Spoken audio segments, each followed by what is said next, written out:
आत्ता तुमच्या समोर जे इन्स्ट्रुमेंट दिसतंय त्याला आपण म्हणतो micrometer screw gauge. Micrometer screw gauge म्हणण्याचं कारण असं, या इन्स्ट्रुमेंटने आपण मायक्रो लेवलला रिडिंग घेऊ शकतो. म्हणजे ज्यावेळेला आपण रिडिंग घेऊ तेव्हा तुमच्या लक्षात येईल की मायक्रोमीटर स्केलवरती आपण त्या ऑब्जेक्टचे रिडिंग घेऊ शकतो. मागच्या वेळेला आपण वर्नियर कॅलिपर्सचा अभ्यास केला होता, ज्याच्यामध्ये वर्नियर कॅलिपर्सचा लिस्ट काउंट जो आहे तो आपल्याला 0.01 सेंटीमीटर इतका लक्षात आला होता. म्हणजे डेसिमल पॉईंट नंतर 2 डिजिट पर्यंत आपल्याला ॲक्युरसी मिळत होती. या मायक्रोमीटर स्क्रू गेजच्या साहाय्याने आपण जे आन्सर काढणार आहोत किंवा जे रिडिंग घेणार आहोत, जे मेजरमेंट करणार आहोत, ते बेसिकली ज्याचा लिस्ट काउंट असणार आहे 0.001, याचाच अर्थ डेसिमल पॉईंट नंतर 3 डिजिटपर्यंत याची ॲक्युरसी आपल्याला मिळणार आहे. म्हणजेच अगदी लहानात लहान जे ऑब्जेक्ट असेल त्याची जर रिडिंग आपल्याला घ्यायची असतील विथ मोर ॲक्युरसी, तर आपण वापर करणार आहोत मायक्रोमीटर स्क्रू गेजचा. अगदी सांगायचं झालं तर तुम्हाला माहिती आहे की समजा एखादी एकदम थिन प्लेट असेल आणि त्याचा थिकनेस मोजायचा असेल तर आपण मायक्रोमीटर स्क्रू गेजचा वापर करू शकतो. किंवा अगदी छोटी जर का एखादी वायर घेतली तर त्याची पण आपण रेडियस काढू शकतो किंवा त्याच्यावरून एरिया ऑफ क्रॉस सेक्शन काढू शकतो. किंवा रिफिल जर असेल तर रिफिलसुद्धा आपण तिचा डायमीटर आणि त्याच्यावरून त्याची रेडियस फाइंड आउट करू शकतो. आणि अगदी छोट्याशा स्पिअरची समजा रेडियस काढायची असेल, म्हणजे उदाहरणार्थ समजा बॉल बेअरिंगचं जे काही छोटा स्पिअर असतो, आपल्याला माहिती आहे बॉल बेअरिंग आपण बघितलेलं आहे, सायकलच्या अगदी चाकामध्ये सुद्धा तुम्हाला ते मिळेल. तर अशा बॉल बेअरिंगचे जर काय डायमेन्शन्स काढायचे असतील, म्हणजे रेडियस काढायची असेल, अर्थात सुरुवातीला आपण डायमीटर काढतो आणि डिवायडेड बाय 2 करून आपण रेडियस काढू शकतो. सो अशा पद्धतीने मायक्रोमीटर स्क्रू गेजचा वापर आपण करू शकतो.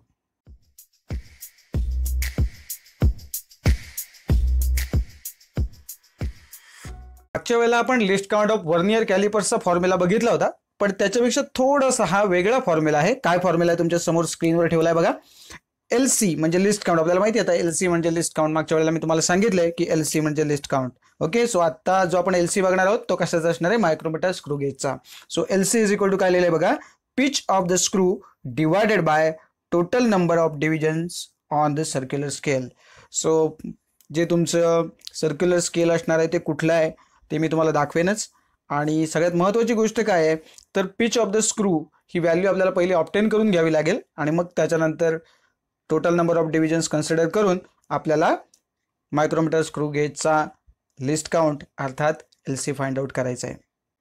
हे बघा 0.2 वर हा मार्क होता आणि 0 पासून हे रोटेशन आपण स्टार्ट केलंय. एक पूर्ण आपण याला रोटेशन देणार आहोत. बघा हे फिरतात हळूहळू आकडे 60, 70, 80, त्यानंतर 90 आणि हा जो 0चा आहे नंबर तो बरोबर या 0ला मॅच झालाय. या ठिकाणी झालं काय तर सुरुवातीला आपला हा जो मार्क होता तो या 0.2 वरती होता आणि तो आता जाऊन पोहोचलाय 0.3 वरती. हे एवढं डिस्टन्स जे आपण कव्हर केलंय 0.2 सेंटीमीटर पासून 0.3 सेंटीमीटर पर्यंत, म्हणजे एकूण डिस्टन्स कव्हर किती केलं आपण तर 0.1 सेंटीमीटर इतकं डिस्टन्स आपण कव्हर केलं. बरोबर आहे. आणि रोटेशन्स किती दिली तर आपण फक्त एक रोटेशन दिलं. म्हणजे या ठिकाणी काय झालं की एका रोटेशनमध्ये आपल्या मायक्रोमीटर स्क्रू गेजने किती डिस्टन्स कव्हर केलं तर 0.1 सेंटीमीटर इतकं डिस्टन्स कव्हर केलं. दुसऱ्या भाषेत सांगायचं झालं तर ते 1 मिलीमीटर आहे. 1 मिलीमीटर म्हणजे 0.1 सेंटीमीटर इतकं डिस्टन्स एका रोटेशनमध्ये कंप्लीट केलेलं आपल्याला दिसतंय. तर मग हे लिहून टाकूया. Total distance covered on the main scale आपण किती ठरवलं होतं 1 मिलीमीटर म्हणजे 0.1 सेंटीमीटर. बरोबर आहे. आणि हे डिस्टन्स कव्हर करण्यासाठी आपण फुल रोटेशन्स किती दिली होती तर एकच रोटेशन आपण या ठिकाणी त्या स्क्रूला दिलेलं होतं. बरोबर आहे.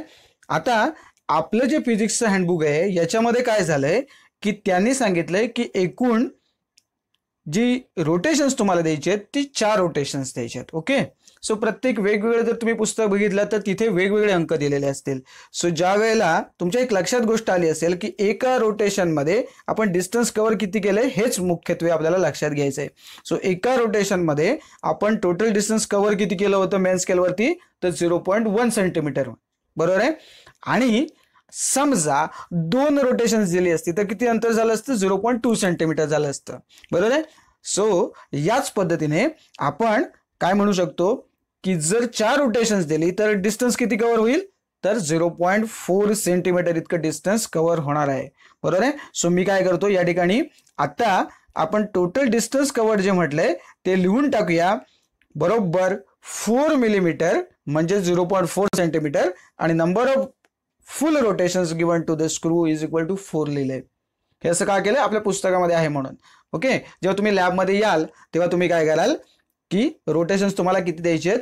तर 4 रोटेशन्स द्यायचे आहेत आणि मग बघायचंय की जे टोटल डिस्टन्स कव्हर आहे ते किती असणार आहे. तर तुम्हाला ते लक्षात येईल की समजा तो 0.2 वर आधी ठेवला असाल बरोबर 0चा मार्क, तर 4 वेळा रोटेशन झाली म्हणजे तो 0 4 वेळा आपल्या ओरिजिनल पोझिशनला येईल. बरोबर ना. 0 नंतर 10 20 30 असं करत पुन्हा 0 वर एक रोटेशन, परत केल्यानंतर परत दुसरं रोटेशन, या पद्धतीने एकूण तो 4 रोटेशन्स जेव्हा देईल तेव्हा डिस्टन्स कव्हर किती होणार आहे? तर 0.4 सेंटीमीटर. याच्यावरून आपण pitch of the screw calculate करू शकतो. कसा करू शकतो? तर हे जे टोटल डिस्टन्स कव्हर्ड आहे divided by number of full rotations. Okay. आणि त्यामुळे हे जे 2 अंक आपल्याला आता मिळालेत यांचा थोडक्यात तो भागाकार असेल आणि बघा मग पिच ऑफ द स्क्रू कसं येईल? Pitch of the screw is equal to 0.4 divided by 4 is equal to 0.1 centimetre. आता जे मगाशी आपण केलं होतं आपण एकच रोटेशन तुम्हाला दाखवलं आणि डिस्टन्स कव्हर झालं होतं 0.1 सेंटीमीटर म्हणजे ते एरवी आलं असतं 0.1 divided by 1 is equal to 0.1 centimetre. समजा तुम्हाला जर का 5 रोटेशन सांगितली असती तर काय झालं असतं? 0.5 डिवाइडेड बाय 5 असं ते आलं असतं. तरी उत्तर किती आलं असतं? तर 0.1 सेंटीमीटर. सो आपला जो मायक्रोमीटर स्क्रू गेज आहे याचा पिच ऑफ द स्क्रू किती आहे? तर 0.1 सेंटीमीटर. बरोबर आहे. आणि त्यानंतर आपल्याला काय करायचं होतं? लिस्ट काउंटचा बेसिक फॉर्म्युला काय आहे? तर आपल्याला माहिती आहे लिस्ट काउंट म्हणजे pitch of the screw divided by total number of divisions on the circular scale. आणि total number of divisions on the circular scale किती होत्या? तर त्या 100 होत्या. का? कारण आपण बघितलं 0 10 20 30 40 50 60 70 80 90 इथपर्यंत अंक दिसतात आपल्याला. पण 90 पासून पुन्हा शून्यापर्यंत आणखीन 10 रेषा असणार आहे. बरोबर आहे. 90 ते 0. बरोबर आहे. कारण शून्यानंतर पुन्हा 90 नंतर 100 येत नाही. त्यामुळे 90 पासून पुन्हा शून्यापर्यंत जर मोजलात तर त्या 10 रेषा अशा पद्धतीने एकूण 100 डिव्हिजन्स आपल्या या सर्क्युलर स्केलवरती आहेत. आणि म्हणून आपण हा जो लिस्ट काउंट आहे तो कसा लिहू शकतो बघा? 0.1 जो आपला पिच ऑफ द स्क्रू आपण आत्ता कॅल्क्युलेट केला आणि त्यानंतर divided by total number of divisions जे आता तुम्हाला मी सांगितलं की ते 100 आहेत आणि मग उत्तर जे आहे आपलं ते 0.001 सेंटीमीटर आहे. आता जर तुम्ही बघितला नसाल की त्याच्यावरती 100 आहेत की नाही ते तुम्ही लॅबमध्ये पण बघू शकता किंवा पुढे जेव्हा आता मी तुम्हाला दाखवेन तेव्हाही मी तुम्हाला पुन्हा एकदा दाखवणार आहे की टोटल नंबर ऑफ डिव्हिजन्स जे आहेत त्या 100 कशा असतात.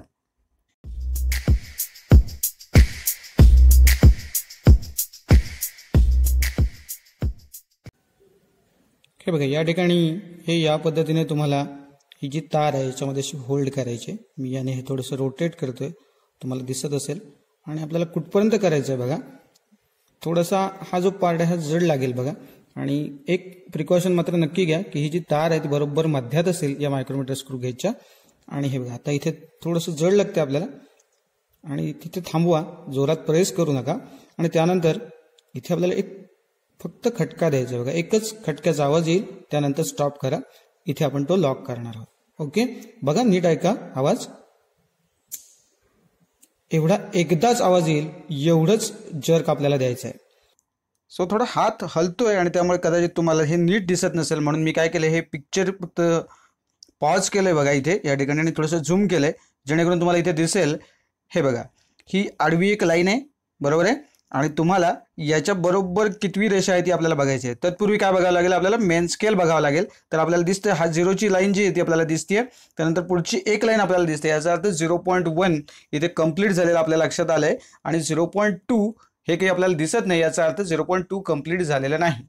वर्नियर कॅलिपर्सच्या बाबतीत काय होत होतं तर आपल्याला दोन्ही गोष्टी दिसत होत्या की जी मधली लाईन आहे ती 0.2 आणि 0.3च्या मध्ये आहे. बरोबर आहे. तर इथे दुसरी लाईन दिसतच नाही. याचा अर्थ 0.2 कंप्लीट झाले. आपण दोन्ही वेळेला तेच बघत होतो की जे रीडिंग कंप्लीट झालंय ऍक्च्युली ते आपण मेन स्केल रीडिंग म्हणून कन्सिडर करतो. तर या ठिकाणी आपल्याला कळलंय की ते 0 दिसतोय आणि मग 0.1चं जे रीडिंग आहे ते कंप्लीट झालंय. 0.2 हे अद्यापही कंप्लीट झालेलं नाही. याचा अर्थ इथे मेन स्केल रीडिंग तुम्ही किती लिहाल? 0.1 सेंटीमीटर. ओके. आणि जी कोइन्साइडिंग डिव्हिजन आहे ती पण तुम्हाला सांगतो बघा. इथे तुम्हाला कदाचित थोडासा प्रॉब्लेम होईल अजूनही क्लॅरिटीमध्ये. तरी बऱ्यापैकी झूम करून मी हे पिक्चर तुमच्या समोर ठेवलं आहे बघा. तर इथे तुमच्या लक्षात आलं असेल, इथे 30 आहे, इथे 35 आहे, आणि हा जो अंक आहे, ही जी मोठी लाईन आहे ती आपल्याला अर्थात माहिती आहे ती 40 आहे, आणि त्याच्यामुळे ही 39 आणि ही 38. तर सर्वसाधारणपणे 38 नंबरची जी लाईन आहे ही आपल्याला दिसते की ही जी आडवी लाईन आहे मेन स्केलवरची त्याच्या समोर जुळणारी आहे. सो 38 ही जी लाईन आहे कोइन्साइडिंग डिव्हिजन ती आपण कन्सिडर करूया आणि ती आपल्या ऑब्झर्वेशन टेबलमध्ये मांडूया.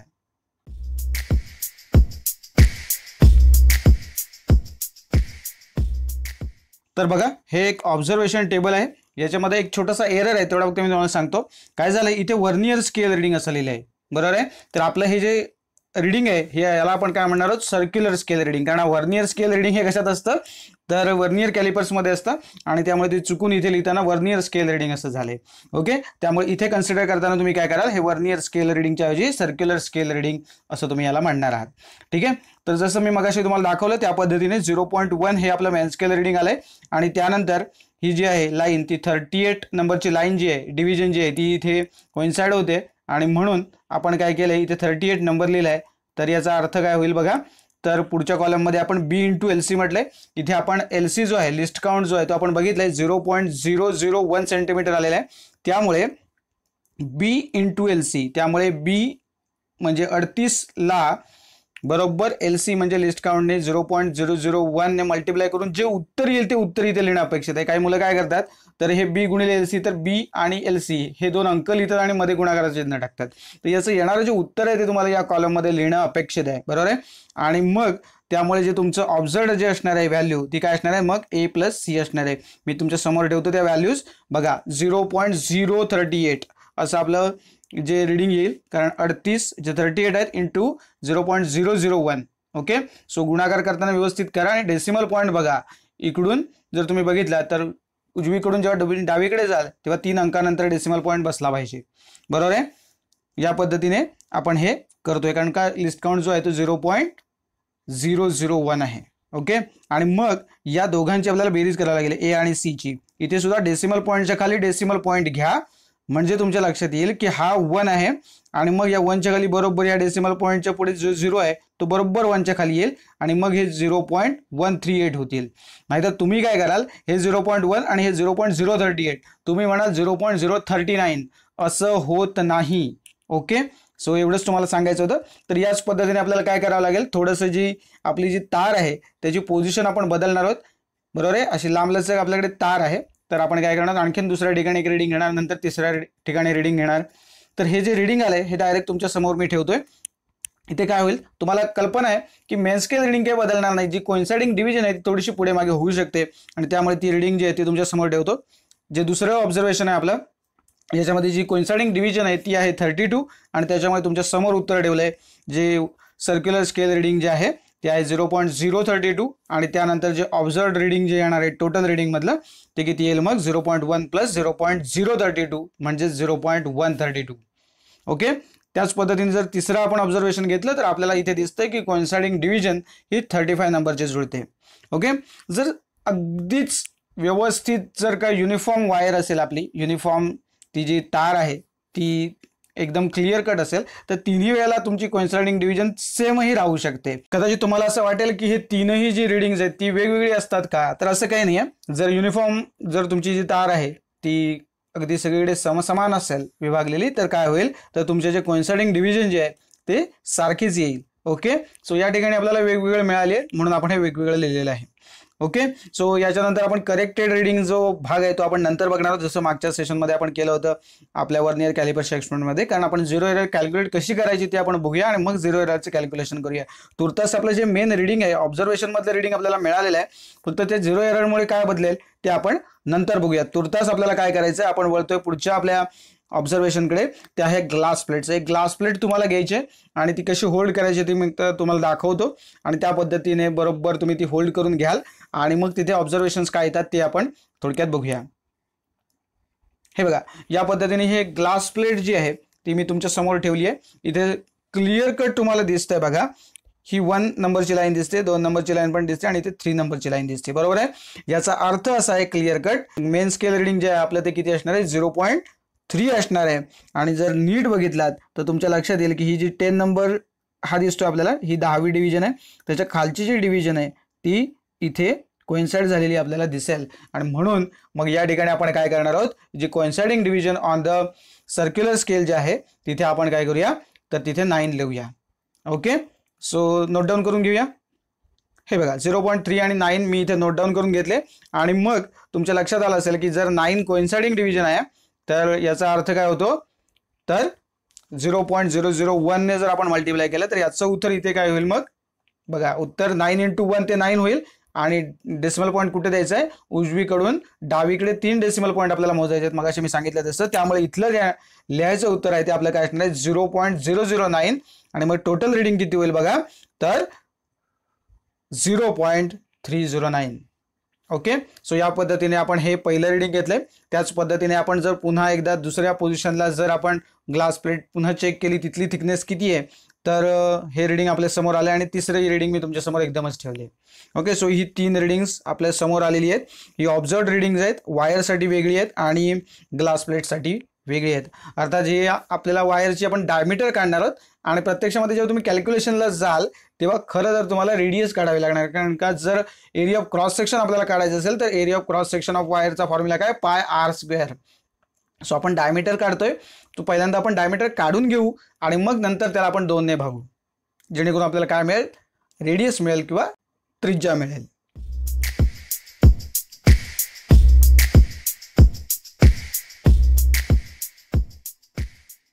सो तुमच्या समोर जसं ठेवलंय तसं आपल्याला मायक्रोमीटर स्क्रू गेज करून घ्यायचं आहे. म्हणजे इथे काय केलंय बघा, आपण हा पूर्ण पॅक केलाय.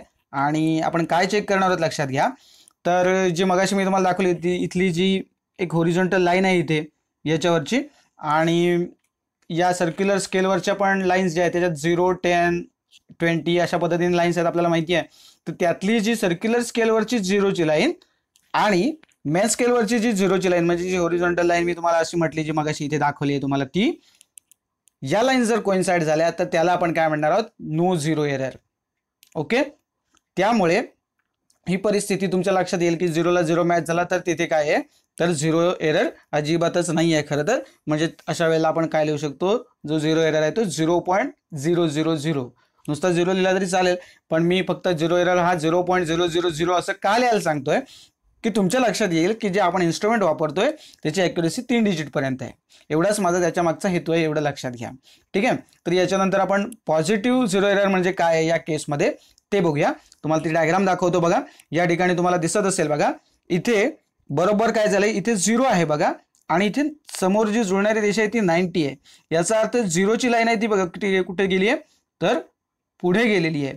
आणि अशा वेळेला आपल्याला हा जो 0चा मार्क आहे आपण त्याच्यावरच रीडिंग घेत असतो. त्यामुळे हा जर 0चा मार्क पुढे गेलेला असेल आपल्या या मेन लाईनच्या, बरोबर आहे, तर आपण त्याला काय म्हणतो, तर पॉझिटिव्ह 0 एरर असं म्हणतो. आणि या ठिकाणी तो किती आहे बघा, तर तुम्हाला लक्षात आलं असेल की हा 90 आहे, बरोबर आहे. 90च्या बरोबर समोर ही रेषा आहे आणि ही 0ची लाईन. याचा अर्थ कितीचा फरक पडलाय, तर 10 डिव्हिजन्सचा फरक पडलाय. आणि म्हणून इथे आपण काय लिहू शकतो, पॉझिटिव्ह 0 एरर किती आहे, तर ॲक्च्युली जी 10 लाईन्स आहेत याच्यामुळे पॉझिटिव्ह 0 एरर किती मिळेल तुम्हाला, तर बघा 10 into 0.001 याचा जर गुणाकार केलात तर तो लिहिणार आहोत आपण +0.010. मी मुद्दामून पुन्हा इथे 10 लिहिलंय, कारण का जर मी 0.01 लिहिलं असतं तर तुमच्या लक्षात नसतं आलं ते, म्हणून इथे मी 0 तसाच ठेवलाय, जेणेकरून तुम्ही जेव्हा याच्यामधून ॲडिशन किंवा सबट्रॅक्शन करायची वेळ येईल त्यावेळेला ते बरोबर डेसिमल पॉईंटच्या खाली डेसिमल पॉईंट आणि मग जे 0 आपल्याला जिथे हवे तिथे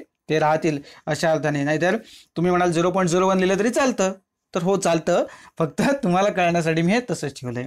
ठीक आहे, याच्यानंतर मी तुम्हाला दाखवतो निगेटिव्ह एरर. आता अर्थात तुम्हाला कळलंय की जर हा 0 वरच्या साईडला असेल तर याला आपण काय म्हटलंय, पॉझिटिव्ह 0 एरर. तसंच मग जर 0 आहे हा या लाईनच्या जर का खालच्या साईडला असेल तर आपण त्याला काय म्हणणार आहोत, निगेटिव्ह 0 एरर. मी तुम्हाला दाखवतो डायग्राममध्ये, म्हणजे तुम्हाला ते आणखीन क्लिअर होईल. हा बघा 0 या ठिकाणी थोडंसं इथे खाली आलंय, बरोबर आहे.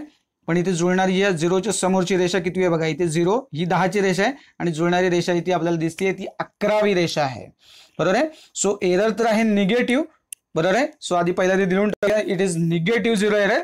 आणि मग ही व्हॅल्यू किती आहे, तर 11वी लाईन असल्यामुळे 11 into 0.001 म्हणजेच 0.011 हा त्याचा 0 एरर आहे सेंटीमीटरमध्ये. ओके, फक्त विथ निगेटिव्ह साईन. ओके, कारण तो निगेटिव्ह 0 एरर आहे. ओके, सो याच्यानंतर आता आपण काय करूया ते तुम्हाला सांगतो. जसं मागच्या वेळेला आपण केलं होतं तसंच आता जो सुरुवातीला आपण पॉझिटिव्ह 0 एरर जो पकडला होता, जो 0.010 होता, तो आपण काय करू, तर या वायरसाठी तो वापरू पॉझिटिव्ह वाला, आणि निगेटिव्ह 0 एरर जो आता आपल्याला दिसतोय तो आपण ग्लास प्लेटसाठी वापरू. ओके, म्हणजे ती सिच्युएशन म्हणजे तुम्हाला कळेल पॉझिटिव्ह एरर असेल तर आपण काय करणार आहोत आणि निगेटिव्ह एरर असेल तर आपण प्रत्यक्षामध्ये कृती काय करणार आहोत. ठीक आहे, तर आपण थोडंसं त्या ऑब्झर्वेशन टेबलकडे पुन्हा जाऊया आणि मग मी तुम्हाला इथे दाखवतो की हे केल्यानंतर काय होईल. तर पहिल्यांदा आपण पॉझिटिव्ह 0 एरर आहे त्याच्याशी संबंधित कॅल्क्युलेशन करूया. तर आपला जो पॉझिटिव्ह 0 एरर आहे तो होता +0.010, आणि म्हणून मी इथे काय केलं बघा, इथे ओ म्हणजे जे ऑब्झर्व रिडिंग आहे त्याला मी ओ म्हटलंय बघा, -z आहे. ओके, सो z म्हणजे 0 एरर.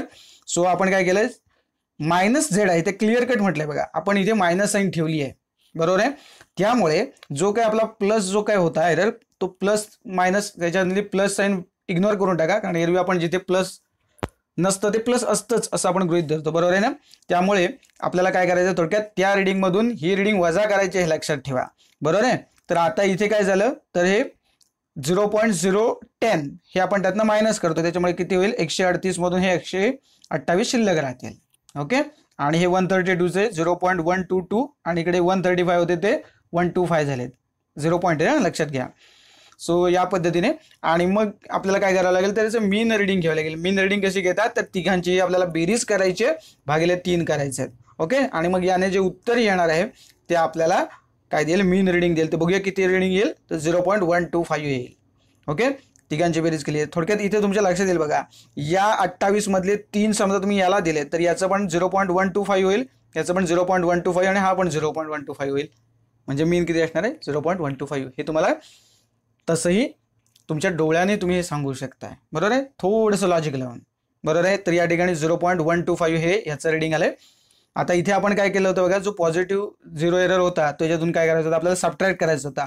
आत्ताही आपल्याला काय करायचं आहे, 0 एरर सबट्रॅक्टच करायचं आहे. पण इथे परिस्थिती बघा, O-z आहे, पण इथला जो आपला z आहे ऑलरेडी मायनस असल्यामुळे ते मायनस मायनस काय होतात, प्लस होतात.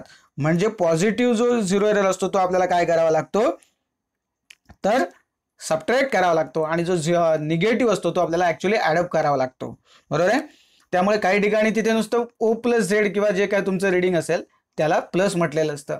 पण लक्षात काय ठेवायचं तुम्हाला, मग पॉझिटिव्ह एरर असेल तर तो आपल्याला मायनस करावा लागतो, आणि निगेटिव्ह एरर असेल तर तो आपल्याला ऍड करावा लागतो, असं ते उलट सुलट होतं. हे दुसरी एक आपली ट्रिक आहे. ओके, सो आता आपण आपल्या मेथडनी जाऊया बघा. O-z, आता त्यातला z आपला मायनस आहे ऑलरेडी, त्यामुळे O-z म्हणजे मग प्लस होणार आहे, बरोबर आहे. त्यामुळे आता तो किती पण पकडला होता, तर तो होता -0.011 होता, 11चा होता. बघितलं ना आपण, जेव्हा दुसऱ्यांदा आपण बघितला होता जो निगेटिव्ह एरर, तो होता 0.011 होता, बरोबर आहे. 11वी लाईन आपण बघितली होती, आणि त्यामुळे आपण काय करतो, याच्यामध्ये 11 आपण इथे ऍडअप करणार आहोत. लक्षात घ्या, इथे काय केलं होतं, आपण सबट्रॅक्ट केले होते, आणि इथे आपण काय करतोय, तर ऍडअप करतोय. का करतोय, तर तिथे आपण केलं होतं. ओके, सो या पद्धतीने इथे ते पण लिहून टाकतोय बघा. काय केलं मी, थोडक्यात 11 ऍडअप करायचे आहेत. सो 0.011 हा, हे लक्षात घ्या, ते बरोबर शेवटच्या ह्याच्यात ऍड होणार आहेत ते. म्हणून इथे झाले 320, इथे झाले 319, आणि इथे 321, आणि मग इथे मीन येईल 0.320. सो अशा पद्धतीने आपण हे ऑब्झर्वेशन टेबल इथे कंप्लीट केलंय. मला वाटतं याच्यामध्ये तुम्हाला काही शंका नसेल, आणि मग मला वाटतं त्या ऑब्झर्वेशन टेबलच्या नंतर तुम्ही त्याच्यावरून डायमीटरवरून रेडियस कॅल्क्युलेट करू शकाल. त्याच्यानंतर कॅल्क्युलेशन करताना पाय स्क्वेअरचा फॉर्म्युला घेऊन ते करू शकाल.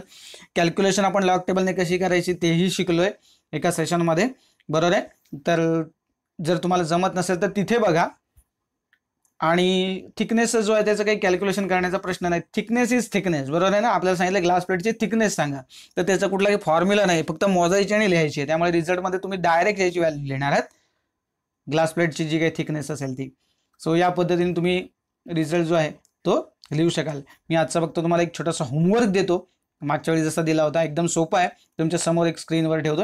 एक छोटासा बॉब मला मिळाला आपल्या लॅबमध्ये, आणि तो मी फक्त काय केलंय ते समोर ठेवलाय.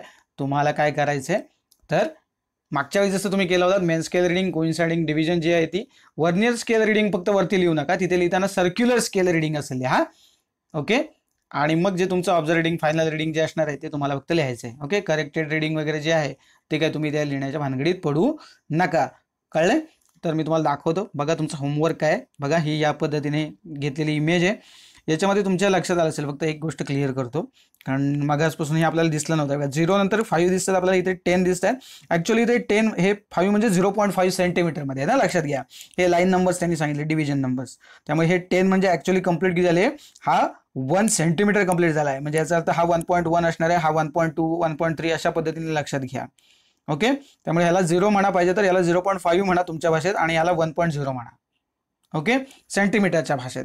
आणि त्यामुळे मग हे जे आहे तुमचं मेन स्केल रिडिंग तुमच्या लक्षात आलं असेल, हा जर 1 असेल तर मग हा किती असेल, हा किती असेल, हा किती असेल, हे तुम्ही लक्षात घ्या.